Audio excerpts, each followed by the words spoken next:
네, 안녕하세요. 오늘은 이제 새로운 기독교를 위하여 여섯 번째 시간을 갖겠습니다. 지금까지 저는 계속해서 믿음에 관한 이야기를 하고 있습니다. 기독교는 중요한 것이 제가 계속 말씀드리고 있지만 세 가지가 중요하잖아요. 기독교 자체가 일어난 어떠한 그 중점에 있어서 그 이제 말씀과 믿음과 은혜, 이 세 가지가 중요한 프로테스탄트 개신교가 갖는 하나의 특징이죠. 그런데 이제 오늘 제가 지금까지 새로운 기독교를 위하여라는 제목을 가지고 그 가운데 하나인 믿음에 대해서 말씀드리고 있습니다. 믿음의 일종의 믿음의 타락이라는 관점인데요. 이 믿음의 타락이라는 것은 기독교에서 그 누구도 이렇게 쉽게 생각하지는 않습니다. 왜냐하면 믿음이란 자체가 하나님의 빛의 세계이기 때문에 그 자체를 귀히 여기지 믿음 자체가 타락할 거라고는 사람들이 생각하지를 않죠. 사실은 믿음이라는 것이 위대한 거예요. 믿음이라는 그 자체가. 왜냐하면 하나님의 세계는요, 그 특징이 이성의 세계를 넘어서는 초이성의 세계예요. 초이성의 세계라는 건 뭐냐면은 인간이 도저히 감당할 수 없는, 상상할 수 없는 그 영역 속에 있는 것이 바로 하나님의 세계라는 뜻이에요. 그래서 이성이 초이성으로의 전환성을 가져야만 하나님의 세계가 이해되는 세계예요. 제가 이제 여기서 계몽주의하고 자유주의 신학을 조금 제가 말씀드릴게요. 이 계몽주의라는 거는 결국은 뭐냐면은 인간이 지닌 이성의 빛을 본 거 아닙니까? 이성의 일종의 이성의 위대성이죠. 그래서 이성을 통해서 이성 그 자체의 힘으로 하나님의 세계의 일종에 도달하는 그러한 어떤 움직임이 계몽주의 사상이거든요. 그래서 이성이 가진 특성 중에 중요한 것이 합리성이라는 거잖아요. 그래서 합리적 이성에 따라서 하나님의 성경을, 말씀을 일종의 비평이라고 할까? 비판이라고 할까? 평가하는 그런 체계이죠. 이것이 계몽주의가 갖는 특징이에요. 그래서 이제 이성의 극대화를 이루는 것이 계몽주의죠. 이제 그 이후에 이제 탄생하는 것이 계몽주의 이후에 탄생하는 것이 뭐냐면은 이제 자연주의 신학의 관점이죠. 자연주의 신학은 뭐냐면은 세 가지가 중요하거든요. 그것이 뭐냐면 첫째는 계몽주의의 이성의 합리적 이성과 그 다음에 경건주의 그리고 낭만주의 이 세 가지의 일종의 결합이 자유주의 신학의 하나의 탄생의 하나의 요인이 되는 거예요. 그래서 자유주의 신학은 여기서 합리적 이성에 따라 이성에 대해 이제 비평한 면도 있어요. 자유주의 신학이 어떤 면에서는 이성의 제한적 관점을 전혀 모르는 건 아니지만 어쨌든 큰 틀 안에서 본다면 합리적 이성에 따라서 성경을 바라보죠. 그렇기 때문에 성경에 있는 신비적 초월적 요소를 제해버려요. 자유주의 신학이. 그 다음에 이제 경건주의적 관점인데 경건주의적 관점에서는 여기서 중요한 단어가 직감하고 그 다음에 감정이라는 단어죠. 그래서 특히 슐라이 마허에 의해서 종교적인 감정, 그 다음에 직감 이 세계를 통해서 하나님의 세계를 직접적으로 의식하고자 하는 그러한 하나의 그 움직임이었죠. 왜냐하면 이 부분에 대해서는 자유주의 신학이 어느 정도의 기독교의 제한성을 돌파하고자 하는 의도가 있어요. 왜냐하면 종교개혁 이후에 기독교는 점점 신앙의 어떠한 생명성으로부터 멀어져요. 그래서 다시 말하면 이제 형식화가 되거나 교리화가 되기 때문에 신앙이 일종의 죽어간다고 해야 되나? 그런 상황에 직면하기 때문에 이것을 돌파하는 개념으로서의 하나의 직감의 세계, 그리고 감정의 세계가 종교의 본질적 세계라는 관점을 이제 가져오는 것이죠. 그 다음에 이제 중요한 게 뭐냐면 사람들이 낭만주의에 관해서는 뭐 그렇게 제가 볼 때 깊이 논의는 하지 않지만 낭만주의적 관점이 이 자유주의 신학, 특히 슐라의 마허에 많이 연결되어 있어요. 어느 정도 깊이 있게. 그게 뭐냐면은 이 자유주의 신학의 관점은 결국 인간 존재에 대한 긍정성이거든요. 인간 존재를 긍정하기 때문에 미래의 낙천주의적 관점을 자유주의 신학이 갖고 있습니다. 그래서 이 낭만주의라는 게 뭐냐면은 인간의 무한성에 대한 동경이에요. 낭만주의 특징이 인간 존재에 대한 무한 가능성, 이러한 관점에 하나의 동경을 갖는 것이 낭만주의거든요. 다시 말하면 인간 존재에 대한 긍정성, 이것이 낭만주의에 갖는 특징이라고요. 이런 것이 결합되면서 이제 자유주의 신학이 나름대로의 일종의 히트를 치는 거죠. 영향을 주는 거죠. 왜? 그 시대의 이성과 과학이라는 발전의 시대가 이제는 성경에 대한 재해석을 요구하는 시대가 됐긴데 거기에서 자유주의 신학이 어느 정도 새로운 하나의 그 비전, 새로운 세계를 열어준 거죠. 그래서 하나의 히트가 되는 겁니다. 자, 그런데 제가 오늘 이렇게 장황하게 자연주의 신학에 대해서 어느 정도 좀 말씀드리고 있는데요. 그렇지만 자유주의 신학은 나중에 이제 계속 흘러가지만 결국 내재화라는 신의 세계한 내재화라는 그 관점을 이제 하나의 포인트가 되는데 결과적으로는 어떤 결과를 산출하냐면 하나님 중심이 아니라 인간 중심의 하나의 그 신학 세계라고 할까 종교 세계를 형성한단 말이에요. 그리고 하나님의 세계를 하향화시키는 그 결과를 초래하기 때문에 칼 바르트에 의해서 초월 신학, 하나님과 인간은 질적으로 무한한 질적 차이를 갖는다. 이러면서 일종의 폭탄 같은 걸 던진단 말이에요. 자, 그러면 이제 제가 왜 이 얘기를 설명하냐면 낭만주의, 그러니까 자유주의 신학은 중요한 포인트를 놓친 거예요. 인간 이성이 중요하죠. 인간 이성 중요하고 그다음에 직관의 세계, 감정의 세계도 중요해요. 근데 더 중요한 게 있어요, 여러분. 본질적으로 더 중요한 게 있어요. 신앙 체계에 있어서, 신앙의 세계에 있어서. 제가 말씀드려 볼게요. 초이성의 세계는요, 인간의 이성이 돌파할 수 없어요. 그리고 직관의 세계와 감정의 세계도 돌파하는 데 제한적이라는 거예요. 초이성의 세계는 본질적으로 믿음의 세계를 통해서만 돌파될 수 있어요. 이것이 기독교의 위대성이라는 거예요, 여러분.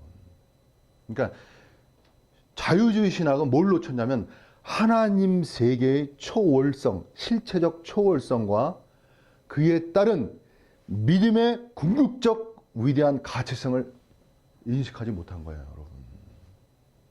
이 두 가지가 문제가 되니까 결국은 자유주의 신학은 뭐야? 이게 하나님의 그 정통 신학을 어떻게 반대하는 그 입장에 시간이 지날수록 그래서 자유주의 신학에 입각해서 오늘날 어떠한 사상이 팽배해지냐면 인간의 이성에 따른 이상화된 세계를 강조하는 인문주의, 이성주의자들이 나타나는 거예요.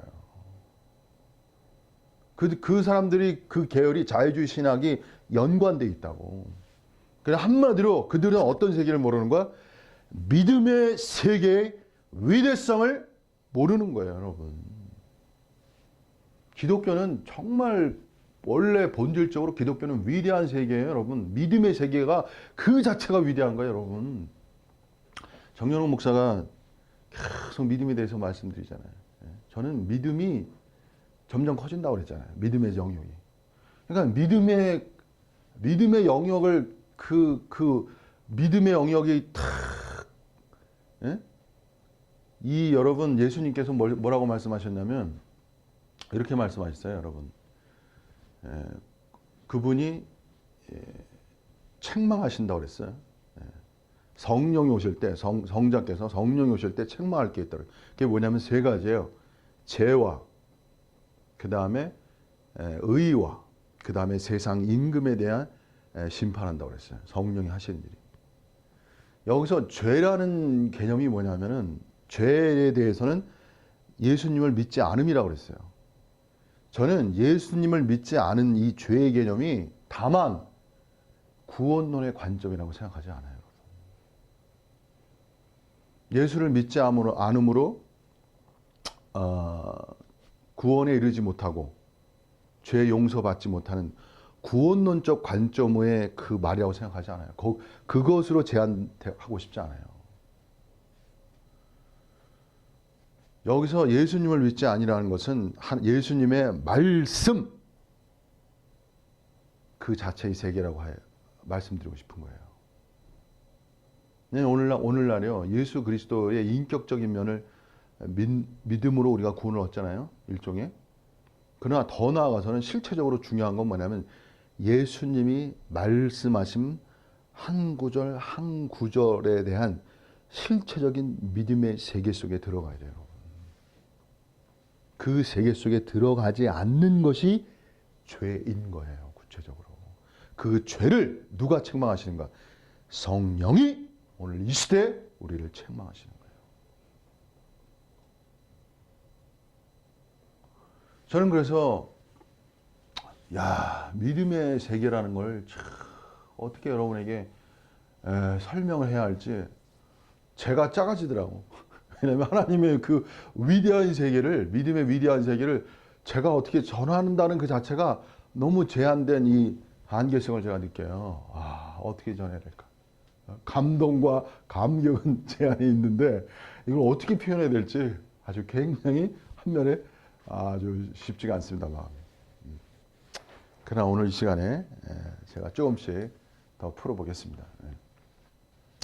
자, 먼저요 말씀 한번 보겠습니다. 디모데전서 6장 12절에 보시면요 이런 말씀이 있어요. 믿음의 선한 싸움을 싸우라.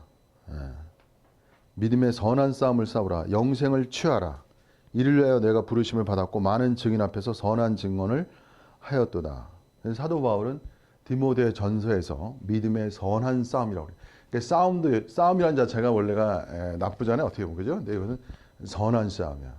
그러니까 해야 하는 싸움이고 이거는 반드시 존재할 수밖에 없는 싸움이에요. 그리스도인이라면. 그리고 이건 선한 거예요. 그 다음에 디모데후서 4장 7절 8절에 보시면 나는 선한 싸움을 싸우고 나의 달려갈 길을 마치고 믿음을 지켰으니 그 다음에 이후로는 나를 위하여 의의 면류관이 예비되었으므로 이렇게 말하고 있어요. 그래서 믿음의 세계라는 거는요 일종의 싸움이 있다는 거예요. 여러분. 믿음은 그냥 성취되는 게 아니에요. 제가 믿음의 세계는요 왜 이게 중요하냐면 믿음의 세계로부터 하나님의 미래 새 창조의 세계가 실체화되기 때문에 그래요. 여러분. 오늘날 기독교는 이 미래의 새 창조의 세계를 많이 얘기하지 않잖아요. 그죠? 이것이 기독교의 지금 제한성이 되고 있어요. 기독교가 말하는 건 주로 뭐예요? 구원. 그 다음에 구원을 많이 얘기하고 그 다음에 조금 성장한 사람들 이제 성화. 이제 성화 다음에 미래 새 창조의 세계에 대해서는 거의 말하지 않아요. 근데 본질적으로 말하면 구원과 성화는 미래 새 창조의 세계를 위해 존재하는 거예요, 여러분. 구원과 성화는 과정론적 관점이고요. 미래 새 창조의 세계는 결과론적 관점이에요, 여러분.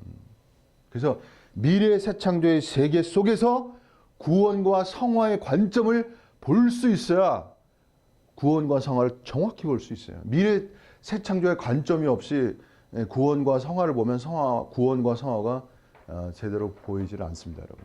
제한된 관점으로 보여요.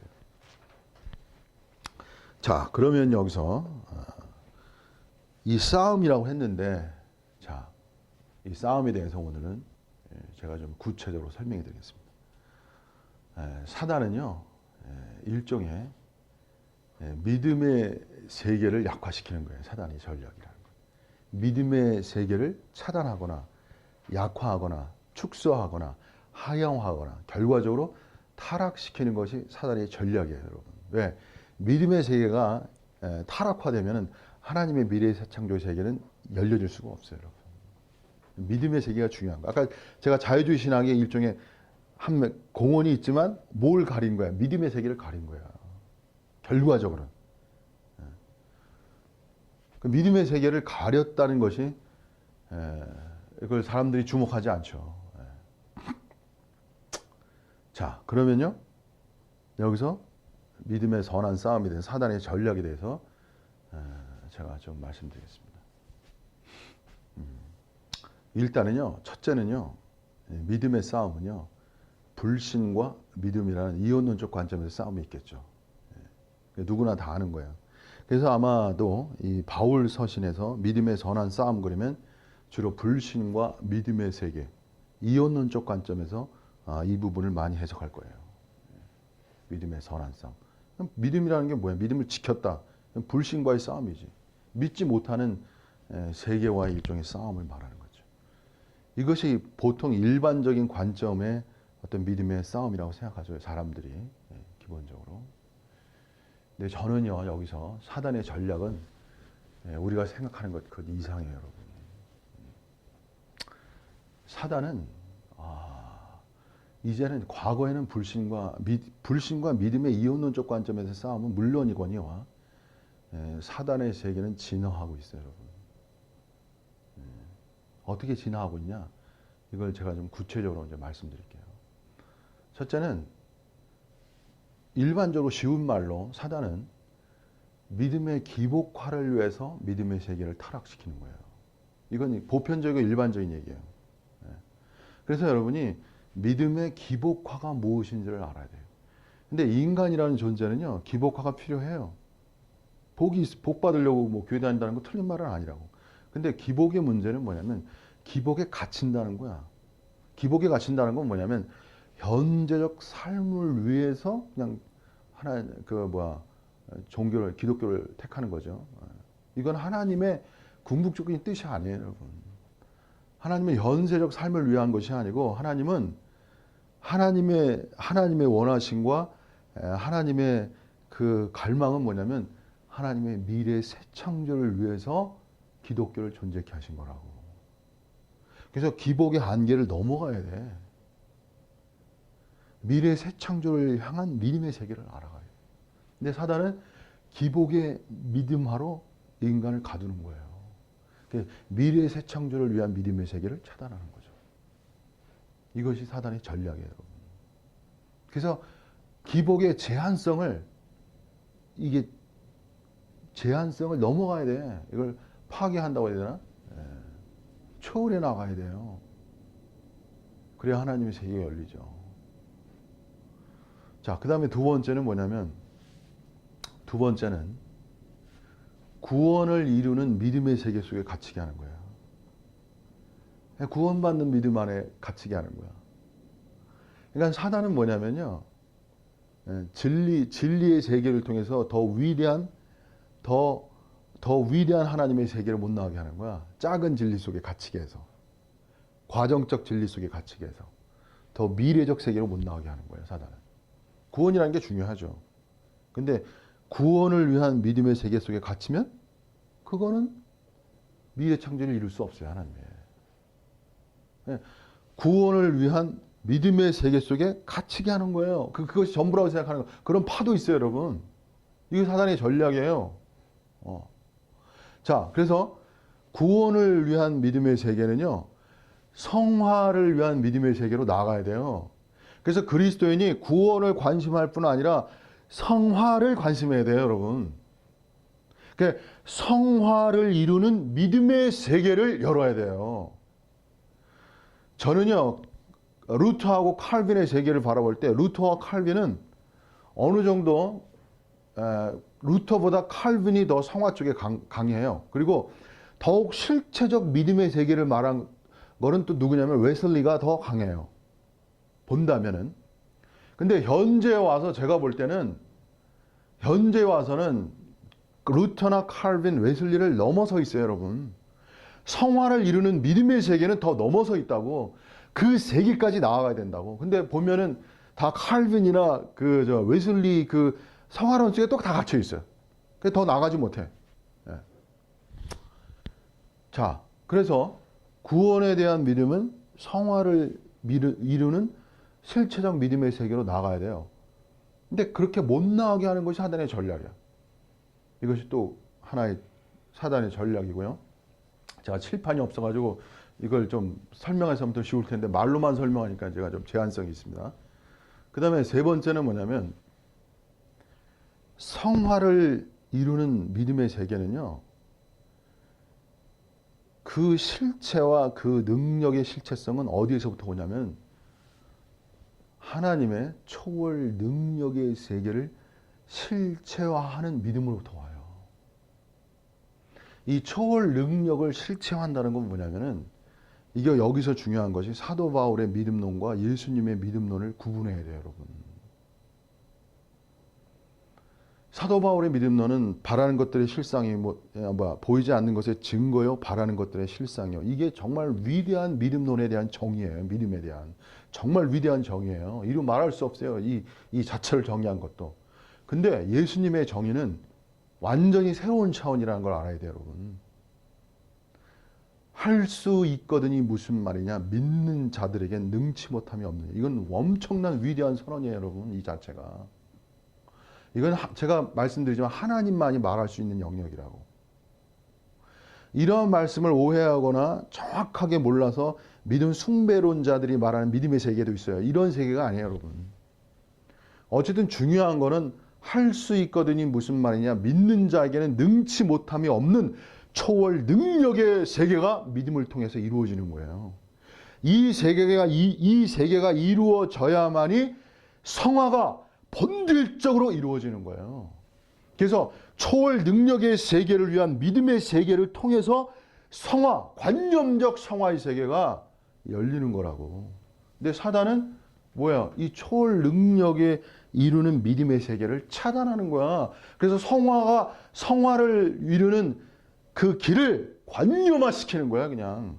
이상화시키고 소망화시키고 그냥 거기에 머물게 하는 거야, 여러분. 그래서 사단은 딱 정거장을 만들어 가서 거기서 항상 머물게 해. 계속 나아가게 못하고. 이것이 사단의 전략이라는 거예요, 여러분. 사단이 높아요, 급수가.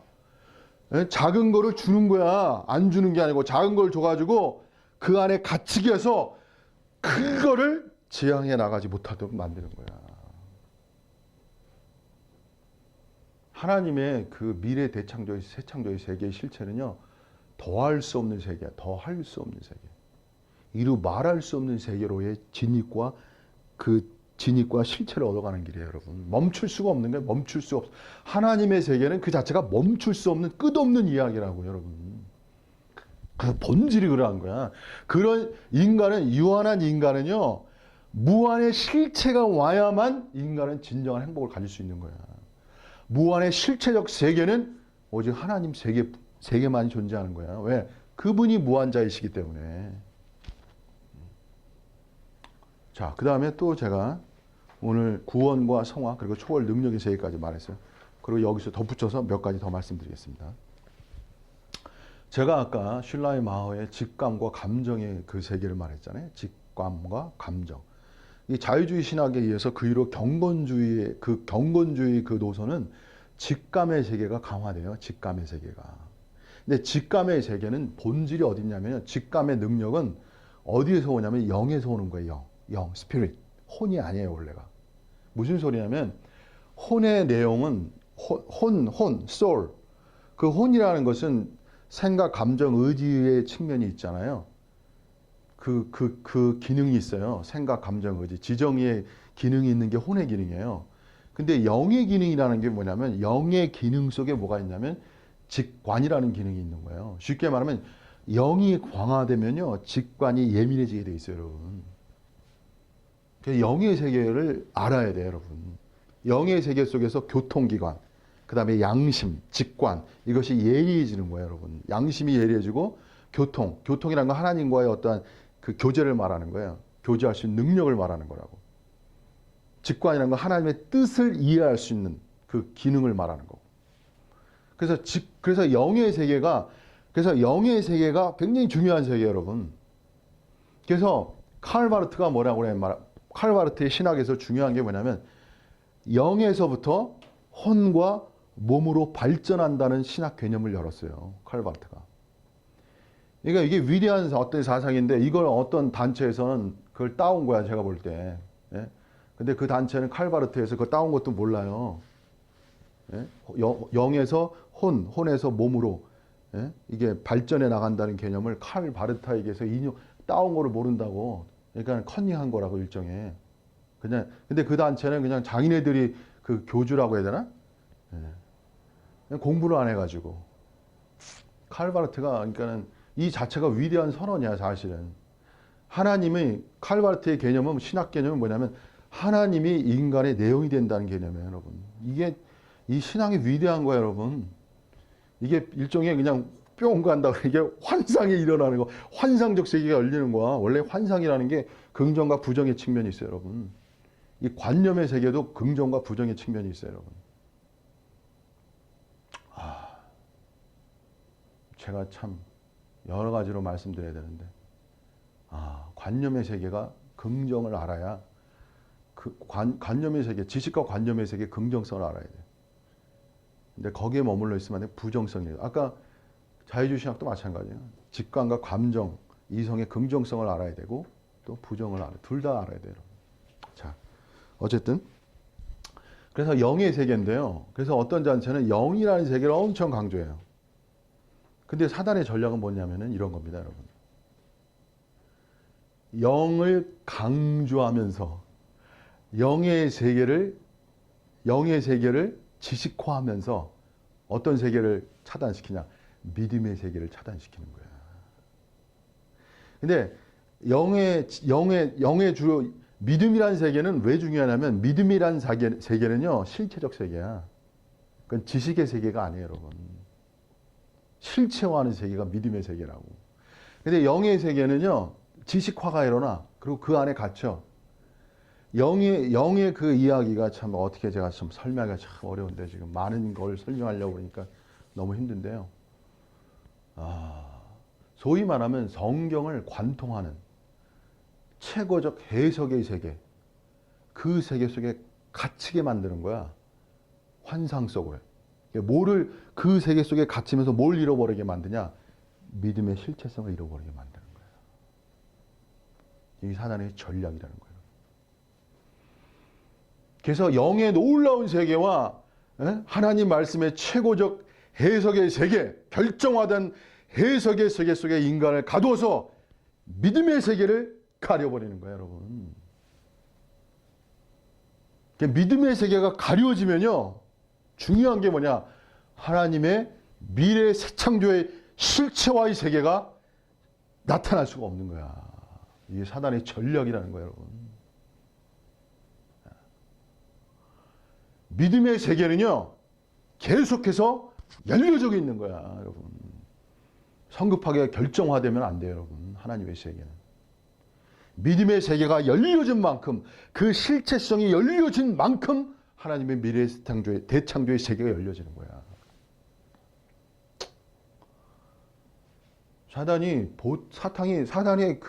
사단은요, 진화한다고 그랬잖아요. 이런 식으로 진화하는 거예요, 사단이. 제가 말하는데, 이런 식으로 진화. 그러니까 사단이, 자, 보세요. 그리스도인들은요, 다 종류가 틀린 거야. 죄송한 말이지만. 사람마다 종류가 다 틀리죠? 그리스도인도 종류가 다 틀려요. 그게 무슨 소리냐면, 기복적 종교로 딱 가둘 사람들이 있는 거야. 기복하러만 시키면 그냥 거기서 딱 그냥 거기서 멈출 사람도 있는 거야. 근데 기독교에는 특심 있는 사람들이 있거든. 더 절대적인 사람들이 있어요. 순수한 사람들이.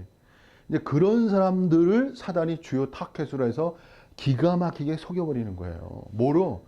지금 전 단계로 계속 이런 단계로 속이는 거예요. 예? 성화에서 초월 능력의 세계를 실체화시키지 못해. 그냥 관념적 성화에 머물게. 그리고 그다음에 뭐야? 이렇게. 예? 영의 세계. 예? 성경을 관통하는 놀라운 그 지식의 세계 속에 인간을 가두는 거야. 그래서 절대적이고 순수하고 소위 말하면 진실한 그리스도인들을 그 영역 속에 가두어서 더 나아가지 못하도록 하는 것이 사단의 전략이에요.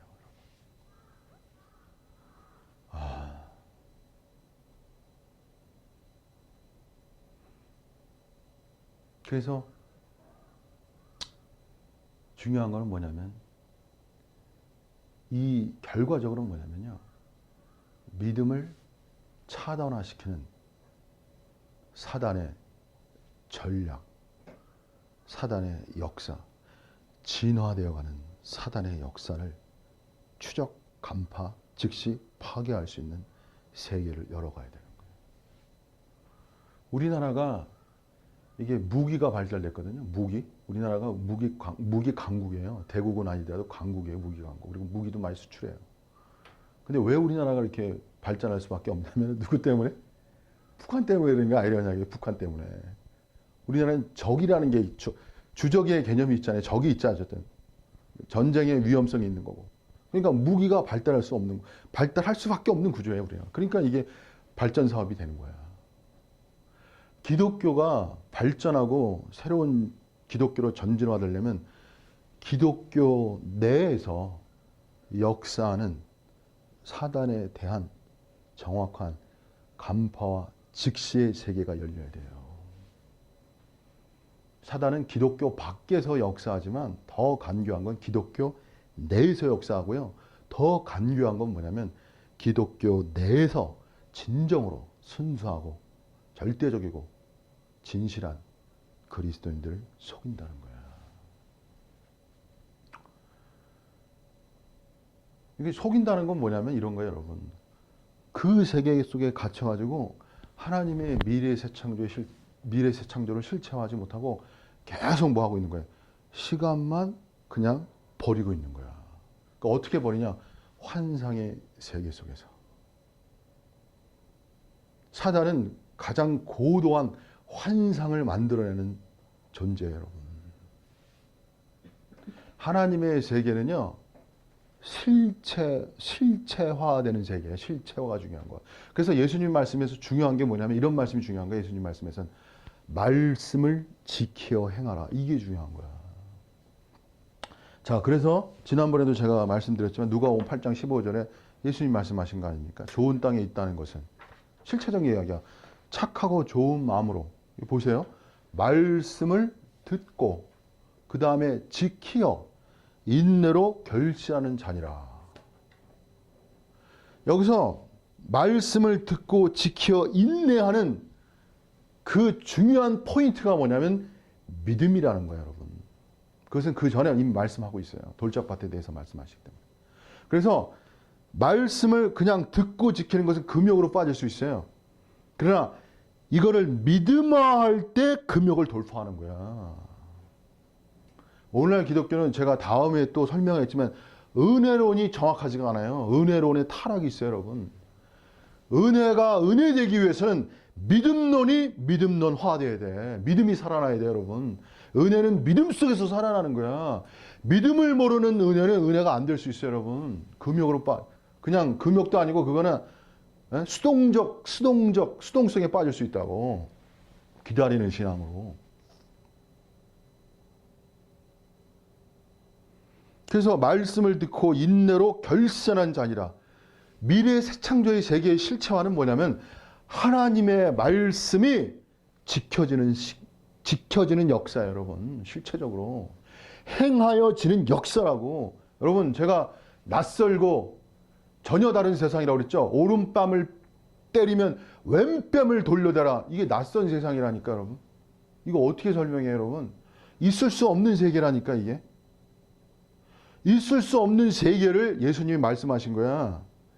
오늘날 그 이성주의자, 인문주의자들은 이성에 의한 이상화된 세계를 속에서 예수님을 논하고 있는데 그 세계 속에 예수님이 계시지 않아요, 여러분. 초월해요, 하나님 세계는 그 자체가. 초이성 세계고, 초이성이라는 건 이성이 생각할 수 없는 영역이라고. 네. 자, 그래서 이제 뭐 정리하겠습니다. 이제 마지막으로. 혼에 이제 이런 말씀이 있어요. 이제 마지막에 이제 베드로전서 1장 9절에 보면 믿음의 결국은 곧 영혼의 구원을 받음이라. 자, 말씀을 지키는 것과 그 다음에 영혼의 구원을 받는 것. 이것이 관련이 있고요. 그리고 말씀을 지키고 영혼의 구원을 받는 것과 믿음의 결국이 있잖아요. 믿음과 연관이 있어요. 그래서 믿음의 실체적 생활이라는 것은 말씀을 인내로 지켜 이루는 생활이고, 그 다음에 혼이 영혼, 여기서 영혼은 soul의 영어로면 우리나라 말은 영혼이지만 영어는 soul입니다. 혼의 구원, 혼의 구원이라는 것은 생각, 감정, 의지의 구원을 이루는 거예요. 자, 몸의 구원은요, 예수님이 돌아오실 때 우리가 몸이 부활될 때 이루어지는 거예요. 몸의 구원. 그래서 세 가지 구원이 있잖아요. 첫째, 영의 구원. 영의 구원을 일종의 우리는 구원이라고 말하는 거예요.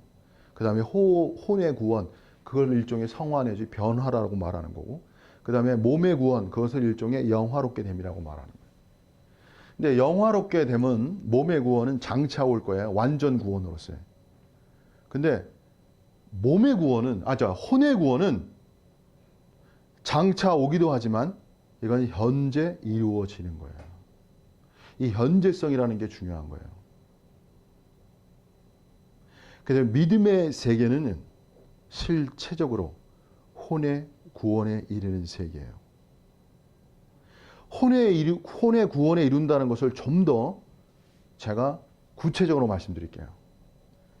그것은 구체적으로 마다들의 형상을 본받는 거예요.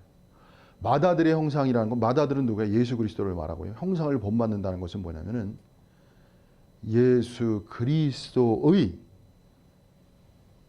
정신으로 그 세계 속으로 들어가는 거예요.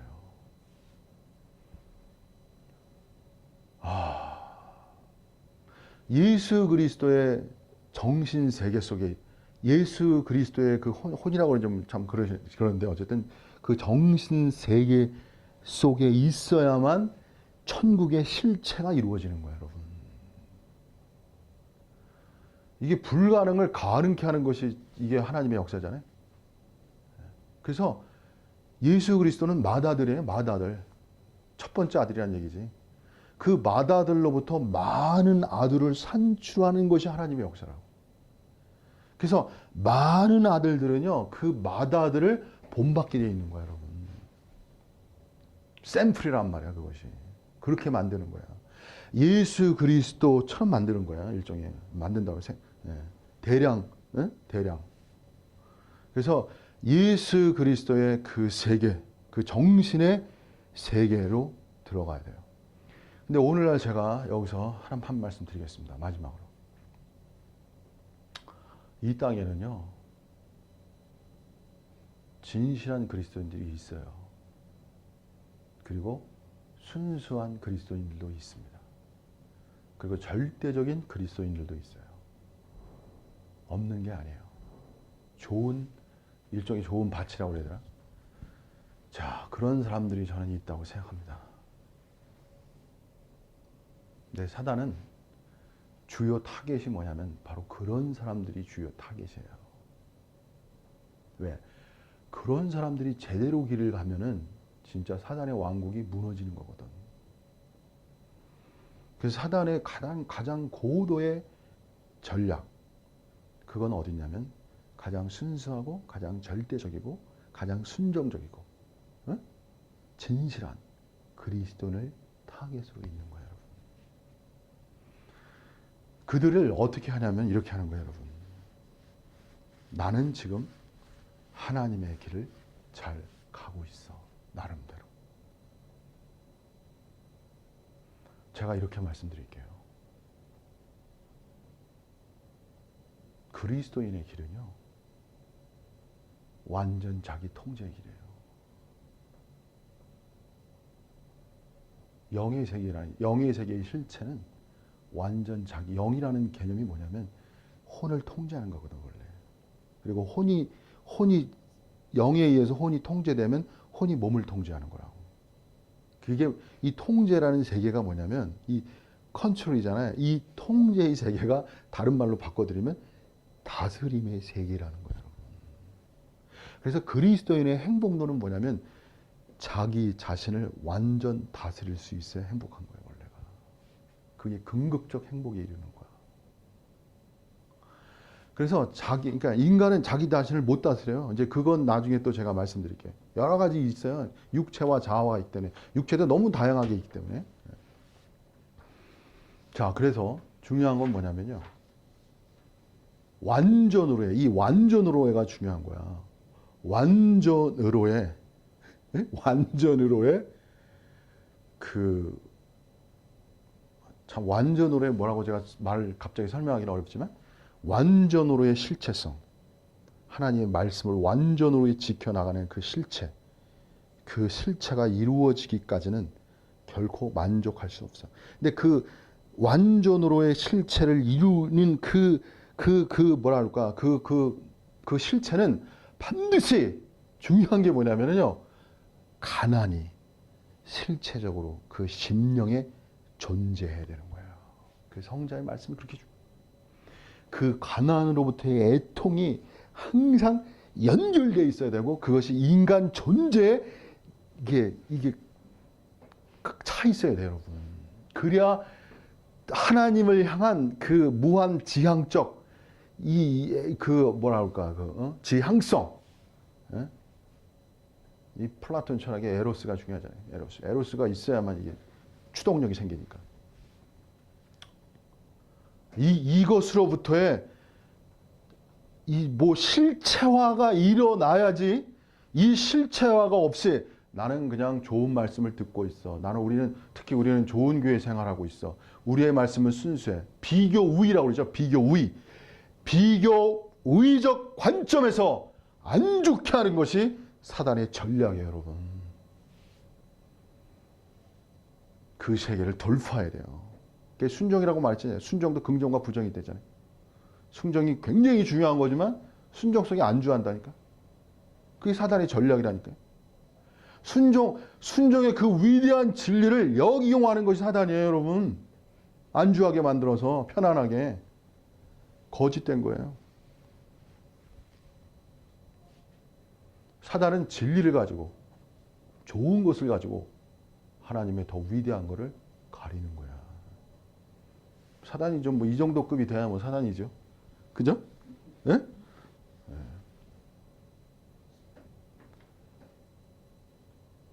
그래서 여러분들이 저는 믿음의 세계가 탁 열리니까 어떤 생각이 드냐면 가야 할 길이 너무 많은 거예요. 가야 할 길이 너무 먼 거예요. 이제 가야 할 길이 너무 멀어. 예전에는 믿음의 세계, 믿음을 알고 다 나만큼 믿음 가진 사람 없다고 생각했잖아요. 그죠? 근데 지금은 여기에요.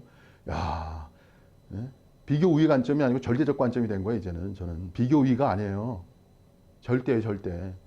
절대적 믿음 앞에서 내가 너무 한없이 이제 작은 믿음을 가졌구나. 이걸 느끼는 거예요, 지금은 제가. 예전엔 비교 우위적 관점에서 내가 가진 믿음이 좋다고 생각했잖아요. 그게 거짓이야. 그게 속임이라고. 그게 속용이라고요. 지금은 절대적 믿음의 세계 속에서 내 믿음이 너무 한없이 작구나. 가야 할 길이 한참 멀구나. 그러면서 가슴속에 뭐가 있냐면 하나님 세계의 실체화하는 꿈이 내 가슴속에 넘치는 거예요. 야, 이 세계를 이룰 수 있단 말인가? 이 세계가 실체화된다는 말인가? 그리고 이렇게 될 수밖에 없다는 그 사실을 제가 알고 있어요. 왜? 그저 하나님의 미래의 새 창조의 역사이기 때문에. 그래서 저는 믿음의 위대성을 말했어요. 근데 저는 더 나아가서 나중에 후에는 믿음의 그림자의 세계가 또 있어요. 이거는 정말 저는 말도 못하고 있어요. 지금 제가 전혀 말도 못하고 있어요. 왜? 믿음의 세계도 진입하지 않았는데 믿음의 그림자의 세계는 이름 말씀. 저는 솔직히 말할게요. 정연우 목사는. 저는 믿음의 길을 간 사람입니다. 죽음을 각오하고. 제가 믿음의 길을 가니까 그때 비로소 믿음의 그림자가 형성되더라고요. 그 당시에 몰랐어요. 제가 뭔지 몰랐어요. 근데 하나님의 그야말로 대긍휼로 저는 믿음의 그림자가 뭔지, 그 믿음의 그림자는 사단의 유사 하나님의 세계예요. 이 세계가 돌파돼야 돼. 그 웨일즈 부흥을 제가 계속 얘기하잖아요. 웨일즈 부흥의 그 사람들은요, 정말 하나님을 사랑하는 사람들이에요. 그들이 진실한 사람들이에요. 그들이 충성을 다하는 사람들이에요. 바로 그런 사람들을 속이는 그것이 사단의 전략이라고요, 여러분. 그래서 저는 이제 예전엔 제가 참 어려웠을 때는 저 눈물도 좀 흘리고 그랬어요. 포기하고 싶진 않았어요. 포기하고 싶었어요, 진짜. 오늘 질문을 아주 좋은 질문.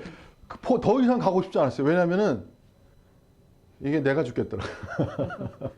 근데 결론적으로 이 길은 포기할 수 없는 길이에요. 포기할 수가 없더라고. 왜? 이게 도리어 이 사단의 세계를 직면하는 건요. 그러니까 하나님의 세계는요. 하나님의 세계를 가려고 하면요. 사단의 세계를 직면하는 거야. 그러니까 예수님도 성령에 충만되셨을 때 충만되어 성령의 인도에 따라 광야로 와서 사단에게 시험받았잖아. 그러니까 성령의 역사가 있는 곳에 뭐가 있어? 사단의 시험의 역사가 들어오게 돼 있는 거야, 여러분. 근데 사단의 시험을 통과할 때 거기서 실체적인 하나님의 나라가 열리는 거야. 그래서 이제는 새로운 용기와 그리고 제가 모든 세계는 모든 인간사는 다 시행착오를 통해서 성공하는 거야. 예? 아까 제가 무기 얘기했잖아요. 무기. 예? 대한민국 무기 발전했잖아요. 무기 하나 만들어도 다 시행착오를 거쳐가지고 그래서 그게 수행기간이 필요한 거야. 막 문제점이 계속 드러난다고. 그걸 다 고쳐가지고 완제품이 되었을 때 그때 이제 군인들이 쓸 수 있는 무기가 되는 거야, 여러분. 시행착오 없이 어떻게 뭐 개발돼? 모든 인간사가 다 그런 거예요, 여러분. 그래서 사단의 역사는 도리어 역으로 하나님의 미래 새 창조의 세계를 더욱 가속화시키는 도구가 될 수 있는 거예요. 이런 관점의 세계가 열리는 거예요. 그래서 결국은 하나님은 최종 뭐야? 승리자가 되시는 거예요. 오늘 그리스도인들의 목표는 승리자예요. 승리자. 실체적 승리자. 다른 말로 그걸 오버커머 넘어가는 자 아닙니까? 이기는 자들이 되는 거예요. 끝없이 실체적으로 이겨가야 돼요, 여러분. 실체적으로 여러분이 이기는 간증이 있어야 되는 거야, 매일매일. 자기 완전으로의 통제, 실체를 끊임없이 이루어져 가야 돼요. 그것이 없는, 이것은 말씀을 지키는 것과 관련이 있어요, 여러분. 어떤 사람은 믿음도 얘기하고 말씀도 얘기하는데 실체는 없어요. 더 묘연해져. 오히려 그 생활. 중요한 거는 예수님의 말씀에서 중요한 게 뭐냐면 그 열매를 보아 그 나무를 알지. 이게 중요한 거예요, 여러분. 그 사람이 말이 아니라니까. 열매라니까. 세습하는 것. 그게 그 열매예요, 여러분. 세습하잖아요. 뭐로 변명할 거예요, 여러분? 그게 열매라고, 열매. 그 열매 속에 뭐가 나겠어요, 여러분? 거짓된 거라고. 사랑의 열매가 나야 되는데 사랑이 아니고 교만의 열매가 난대. 배타가 나고. 그리고 고립이 일어나네. 아까 자유주의 신학 제가 말했잖아요. 자유주의 신학의 경건주의 위험성은 뭐냐면 이게 영성이 개인화된다는 거야. 개인화. 개인화도 중요한 건데 개인화된다는 건 자기를 위한 영성으로만 갇혀요. 근데 영성의 그 실체적 내용은 뭐냐면 내 이웃을 내 몸같이 사랑하는 게 영성이야, 원래가. 여러분. 예? 제가 오늘 이 말하면서 새 마음에 대해서 말씀드릴게요. 새 마음. 오늘 새 언약은 두 가지잖아요. 새 영과 새 마음을 주신다고 했잖아요. 그 새 마음이 제가 뭔지를 말씀드릴게요, 여러분. 새 마음은요. 이것이 새 마음입니다, 여러분. 하나님을 목숨을 다하여 뜻을 다하여 마음을 다하여 지혜를 다하여 힘을 다하여 사랑하는 마음. 이것이 새 마음이에요. 그리고 내 이웃을 내 몸과 같이 사랑하는 그 마음. 그것이 새 마음이에요, 여러분. 이 마음을 주시는 거예요. 하나님께서. 이것이 새 언약이에요. 이 새 언약을 믿는 믿음 속에서만이 초월 능력의 세계가 실체화되는 거예요. 자, 오늘은 뭐 여기까지 충분한 것 같습니다. 그래서 여러분이 어쨌든 새로운 영역으로의 새로운 피조물, 그것이 하나님의 세계잖아요. 그죠? 보라 이전 것은 지나갔으니 새 것이 되었도다. 이 세계의 실체를 이루어 가시는 여러분 되시기를 진정으로 바라겠습니다. 자, 마치겠습니다.